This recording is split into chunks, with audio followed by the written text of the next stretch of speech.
उठाता है, ईमेल उठाता है, उस पर जाके ईमेल सेंड करता है। उसका काम है बस टॉपिक को रीड करना और ईमेल सेंड करना, और ज़्यादा उसका काम ही नहीं है इसके अलावा। नोटिफिकेशन सर्विस तो बड़ी सबसे ज़्यादा आसान सर्विस ही है। अब मुझे लग रहा है आप लोगों के क्वेश्चन क्लियर हो गए।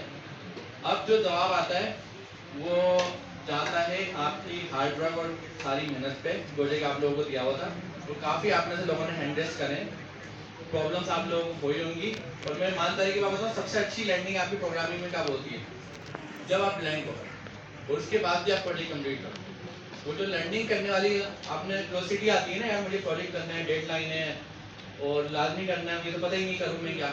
फिर आप फोकस के साथ बैठते हो, चीज़ें ढूंढते हो, one by one issue resolve करते हो, वन बाय वन चीज़ें बनाते हो। अगर आपने इस तरीके से ब्लैंक कोई माइंड था और उसने 30% भी प्रोजेक्ट बना लिया तो उसकी बहुत बड़ी अचीवमेंट है। वो 30% बन गया, 100% नहीं बन जाएगा। असल मेहनत तो आपने उस ब्लैंक सर्कल से निकलने की थी कि मुझे वहाँ से निकलना है, जब मैं स्टॉक हूँ मुझे पता ही नहीं करना क्या। वहाँ से निकल के मैंने एक दिन छोटी सी सर्विस बना ली, ऑथेंटिकेशन करवा ली, काम मेरा हो गया। चाहे वो बहुत अच्छा नहीं हुआ लेकिन हो गया, सर्विस आगे बढ़ गई। आप असल प्रॉब्लम ही यही है प्रोग्रामर की कि आपको उसी जगह से निकलना होता है जब आप फंस जाते हैं। क्लाइंट के केस में हो गया, क्लाइंट ने ऐसा काम दे दिया, कभी पढ़ा ही नहीं, टर्निंग के देना है ना, तो आपने सर्चिंग करी, रास्ता निकाला। यहाँ पे तो सब कुछ डॉक्यूमेंट है। अब बात कर लेते हैं प्रोजेक्ट का आर्किटेक्चर की। प्रोजेक्ट का आर्किटेक्चर ना पूरा यहाँ पे डॉक्यूमेंट लिखा हुआ है। आसानी आपको जब होगी जब आप सर्विस टू सर्विस काम करो। आप जब हमारी 0 to वाली मैसेजिंग वाली ऐप उठाओगे ना, तो 2 सर्विस आपस में बात कर रही है ऑलरेडी। तो अगर आप टू ऐप को कॉपी कर करके इसकी सर्विसेज कॉपी कर करके बनाते रहो तो कोई मसला नहीं होगा। पोल्ट्री से नया प्रोजेक्ट बनाने की जरूरत नहीं है। टू ऐप की कॉपी बनाओ, उसका नाम चेंज करो, सर्विस में जाके सारे फंक्शन के नाम चेंज करो, पाथ चेंज करो, सब चीज़ें चेंज करो, नई सर्विस तैयार है। फ्लड ऑपरेशन तो हो रहा है, अब नई सर्विस तैयार है, क्रेडिट भी हो रहा है, अब आपने अपने हिसाब से उसको प्रिपेयर करना है। तो ये वाला काम तो आपको वहां से हो जाएगा आर्किटेक्चर वाला। दूसरा, हर सर्विस को अलग अलग बनाओ। एक चीज में नहीं फंसना, डेटाबेस में लोग क्या गलती करते हैं मैं आप लोगों को बताता हूँ। माइक्रो सर्विस का मैं आपको एक मतलब समझा रहा हूँ। माइक्रो सर्विस का मतलब है कि जो आपकी एपीआई है वो तो एक अलग सर्विस है, इंडिपेंडेंट सर्विस। वो जिस डेटाबेस से बात कर रही है वो भी इंडिपेंडेंट है, वो जिस काफका से बात कर रही है वो भी इंडिपेंडेंट है, मतलब उसकी किसी से भी डिपेंडेंसी क्रिएट नहीं होती। सही है? अब आप ऐसा समझे, आपने 6 सर्विस बनाई, अब ये केस में आपके लैपटॉप में जगह कम है, आप 6 डेटाबेस थोड़ी आप करेंगे, अब एक ही डेटाबेस आप करेंगे। आप बोलिए मैं 6 डेटाबेस आप करूंगा तो सारी मेमोरी खत्म हो जाएगी। अब आप गलती क्या करेंगे? गलती ये करेंगे, यूजर सर्विस के आपने 4 टेबल बनाए, हो सकता है अलग अलग टेबल बनाया, यूजर बनाया, यूजर की अलग डिटेल्स का बनाया, यूजर प्रोफाइल्स का बनाया, यूजर सेटिंग्स का बनाया, डिपेंड करता है बनाने वाले। प्रोडक्ट सर्विस का आपने 2 टेबल बनाए, ऑर्डर सर्विस का आपने 2 टेबल बनाए, इन्वेंटरी सर्विस का आपने 2, सबके टेबल अलग अलग है। हो सकता है किसी के 3 भी हो, किसी के 4 भी हो। अब आप बताइए क्या गलती करेंगे? आप टेबल्स का रिलेशन बनाना शुरू कर देंगे। अगर यूजर सर्विस के 3 टेबल हैं, उन तीनों का रिलेशन समझ में आता है। जैसे एक हाई लेवल यूजर आ गया, उसमें यूजर नेम ईमेल आ गया, एक डिटेल यूजर आ गया, उसमें आपने प्रोफाइल और क्वालिफिकेशन बदल क्या क्या रखी। अभी ऐसी कह रहा हूँ मैं समझाने के लिए, ई कॉमर्स के ऐप में जरूरत नहीं है सबकी। फिर आपने एक और टेबल ले लिया, उसमें आपने और फर्दर इन्फॉर्मेशन ऐड कर ली। तो यूजर में तीनों टेबल यूजर सर्विस के हैं ना, तीनों का रिलेशन समझ में आता है। जाहिर सी बात है, एक टेबल है, दूसरा टेबल में दूसरा डेटा तीसरा। फिर आपने प्रोडक्ट सर्विस के 3 टेबल बनाए। अब प्रोडक्ट सर्विस का टेबल आप बहुत बड़ी गलती करेंगे आप उसको जब यूजर सर्विस का रिलेशन बनाते हैं। मतलब प्रोडक्ट सर्विस के आप टेबल्स को आप समझे, मेरे पास सिर्फ ये 3 ही टेबल है मेरे प्रोडक्ट सर्विस के, बाकी टेबल्स को भूल जाए, है ही नहीं। अगर आपने ये सोचा मेरे पास एक यूजर सर्विस का याद है, जहाँ प्रोडक्ट सर्विस ने यूजर सर्विस के टेबल्स में उठा के रिलेशन बनाया, आपने तो माइक्रो सर्विस का सिस्टम ही खत्म कर दिया ना। आप फिर आप तो माइक्रो सर्विस दिखने के ऊपर से माइक्रो सर्विस नीचे डेटाबेस तो आपने सारा मैच करा, ऐसा ही है ना, डेटाबेस आपने मैच करा हो, सारा सब मिला दिया। ऑर्डर सर्विस का जो टेबल है वो इन्वेंटरी कॉल कर रही है, इन्वेंटरी का टेबल ऑर्डर सर्विस कॉल कर रहा है। फायदा क्या हुआ लेस सर्विस बनाने का, जो आपने डायरेक्ट डेटाबेस को कॉलिंग करनी है। लेकिन ये गलती नहीं करना। तो उसका आसान तरीका क्या है? अलग सर्विस का अलग डेटाबेस माइंड में रखना। एक सर्विस उसका डेटाबेस ही अलग है।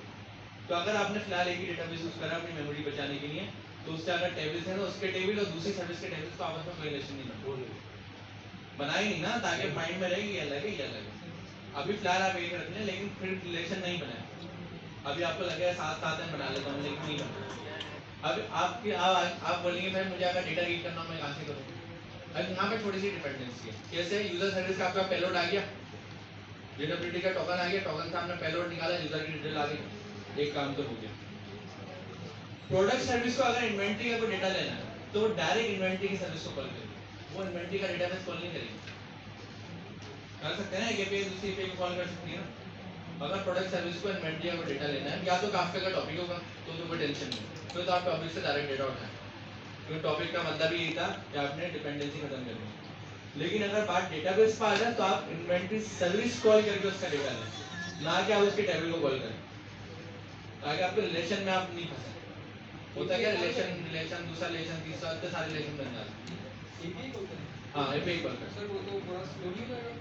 नहीं, लेकिन अलग है ना, आप कंसीडर कर लीजिए सर्विस अलग है, ये सर्विस अलग है, दो सर्विस आपस में बात करते हैं। लेकिन सर अगर लोड ज़्यादा हो तो फिर तो कॉलिंग वगैरह में नहीं, लेकिन आप डेटाबेस में भी तो यही होगा, डेटाबेस तो स्टक हो जाएगा। एक ही टेबल को दो लोग बात कर रहे हैं, एक आगे अपडेट कर रहा है, दूसरा आगे बात कर रहा है, तो वहाँ तो वो ज़्यादा खतरनाक है, वो तो मॉडल नहीं बन जाएगा।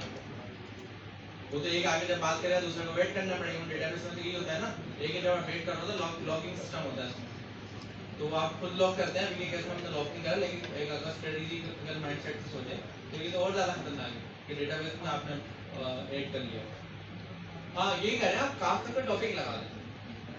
अगर आपको कहीं लग रहा है भाई मैच बन रहा है, मैं सर्विस टू सर्विस कॉल कर रहा हूँ, स्लो हो रहा है, तो वहाँ टॉपिक लगा दें, डेटा टॉपिक में भेजें, दूसरे टॉपिक को रीड करेगा, वो टॉपिक को भेजेगा, वो टॉपिक रीड करेगा, तो आप वहाँ से बच जाएंगे मैच कॉलिंग से। समझ रहे हैं, ये सब मैं आपको डेटा इसलिए दे रहा हूँ ताकि आप बिला वजह जहाँ पे गैर जरूरी रिलेशन नहीं बनाए। गलती हम क्या करते हैं, सारे टेबल्स हैं, इसका भी उससे रिलेशन, उसका उससे रिलेशन, उससे इतने सारे रिलेशन हो गए, उन दोनों के खानदान भी नहीं मिलते, लेकिन फिर भी आपने बोला नहीं मैं इन दोनों का फॉरेन की यूज करूंगा। सही, ऐसा नहीं कर रहे, सर्विस टू सर्विस बात करें। सही है जी। ऑर्डर सर्विस में लास्ट वाला में ये तो बताना पड़ेगा कि ये किस यूजर की है। हाँ। तो इसमें हम फॉरेन की नहीं बनाएंगे, फील्ड देंगे और उसके अंदर यूजर का डाटा, यूजर की आईडी देगा। मैं बता, ऑर्डर सर्विस जब कॉल होगी तो उसमें रिक्वायरमेंट है कि ऑर्डर सर्विस के पास एक AWS का टोकन आना चाहिए पैरामीटर हेडर में। पहले आपने यूजर सर्विस चलाई, टोकन बना लिया, फिर आपने ऑर्डर सर्विस को टैग एंड हेडर में पास कर दिया। अब जब वो टोकन को डिकोड करेगा तो उसके बाद पेलोड आएगा, पेलोड में यूजर का नाम रखा होगा, आ रहा है ना यूजर का नाम, कोई कॉल करने की जरूरत थोड़ी है।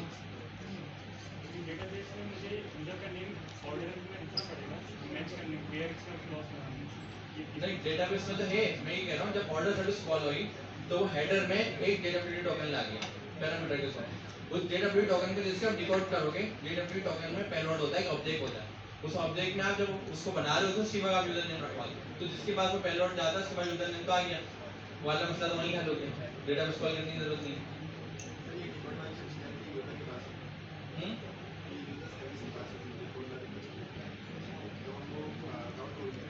हाँ, तो अगर आपको यूजर सर्विस कॉल करनी है, डायरेक्ट यूजर सर्विस को आप कॉल करो, लेकिन डिकोड वाली यूजर की बात नहीं होगी। ऑथेंटिकेशन सर्विस है, वो आप हर जगह चला लोगे, ऑथेंटिकेशन सर्विस आप हर जगह बाइंड करके चला लोगे।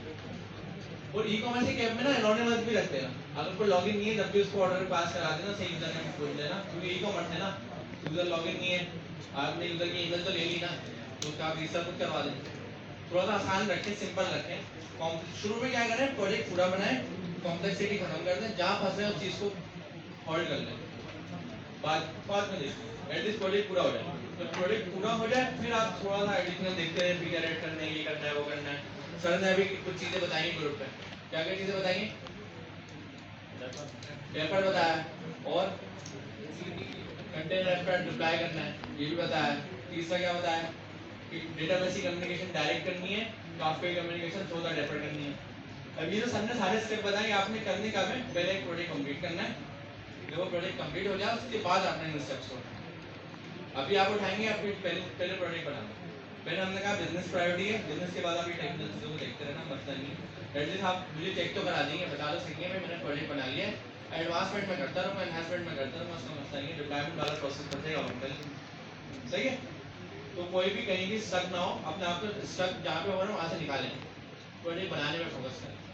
अब कोई पूरा बना कर लाएगा ना, 4 फंक्शनलिटी कम होगी और क्या होगा, प्रोजेक्ट तो पूरा होगा, वो फंक्शनलिटी ऐड हो जाएंगी, उसके बाद ऐड हो जाएंगी। सही है, क्लियर है सब लोगों को, सवाल है? पेमेंट सर्विस पे किस चीज ने पेमेंट सर्विस लगाई है, GoPay फास्ट की। GoPay फास्ट का मतलब किसी ने नहीं लगाया। GoPay फास्ट का प्रॉब्लम क्या आ रही है आप लोगों को, डॉक्यूमेंटेशन वाला जो एरर बताया आपने, वही प्रॉब्लम आ रही है। सब ट्राई करा किसी ने? पेमेंट तक अभी गए नहीं है। अच्छा ये बताएं कि स्ट्राइप कितने लोगों ने ट्राई करा पेमेंट में? ज़्यादातर लोग स्ट्राइप वाले। स्ट्राइप पे कोई इशू आ रहा है या कर लिया है? क्या इशू आ रहा है? लिंक समझ में नहीं आ रहा जो चली नहीं रहा अच्छा स्ट्राइप सक्सेसफुली किसने लगा लिया? टेस्टिंग वाला केस बोल रहा हूँ, प्रोडक्शन तो नहीं है ऐसे। अच्छा एक टीम मेंबर ने लगा लिया तो जी सर हमने टाइम स्क्रिप्ट के जब वो बनाए थे तो उसमें स्ट्राइप यूज किया था तो उसमें इजीली हो गया। वैसे स्ट्राइप में ना ज़्यादा नहीं फंसी ना, स्ट्राइप का बेतहाशा कंटेंट रखा हुआ है इंटरनेट में, वो आपको फंसने देगा ही नहीं। स्ट्राइप वैसे सिंपल है और